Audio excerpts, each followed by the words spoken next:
Welcome back to the Coding Interview series. Today, we are tackling a very popular dynamic programming problem known as minimum cost for tickets. This problem is excellent for understanding how to optimize decisions over a timeline. Let's start by understanding what we are given. You have a list of specific days in the year that you plan to travel. For example, days 1, 4, 6, and so on. You also have 3 ticket options with different costs: a 1-day pass, a 7-day pass, and a 30-day pass. Your objective is simple but tricky.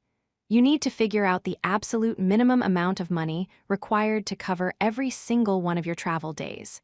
You want to buy passes such that every travel day is valid, but the total cost is as low as possible. On any given travel day, you face a choice. You can buy a pass just for today, which costs $2. You could buy a 7-day pass that covers today and the next 6 days for $7. Or you could buy a 30-day pass for $15. The question is, which one is the smart buy? You might think, why not just buy the cheapest ticket every time? Or buy a 7-day pass whenever I have a busy week? This greedy approach often fails. For example, buying 4 separate 1-day passes costs $8, whereas a single 7-day pass covering those same days only costs $7. We need to look at the bigger picture. This is where dynamic programming comes in. Let's define a state. dP of I, this represents the minimum cost to cover all travel days up to day I. If we can solve this for day 1, then day 2, and keep going, the value at the last day of the year will be our answer. Here is the core logic. To find the minimum cost for day I, we look back.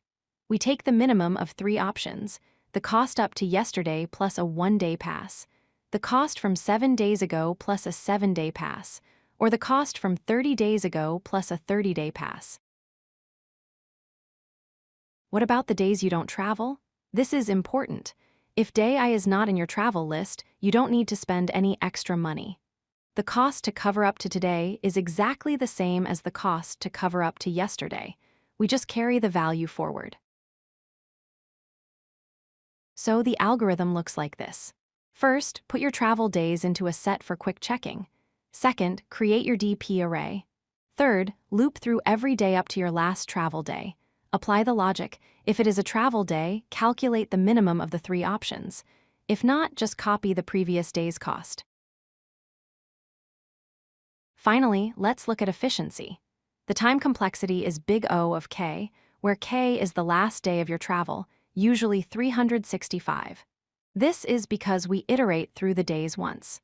The space complexity is also proportional to the number of days, but we can optimize it since we only ever look back 30 days. If you like this video, hit that like button and don't forget to subscribe. Visit codelucky.com for more such useful content.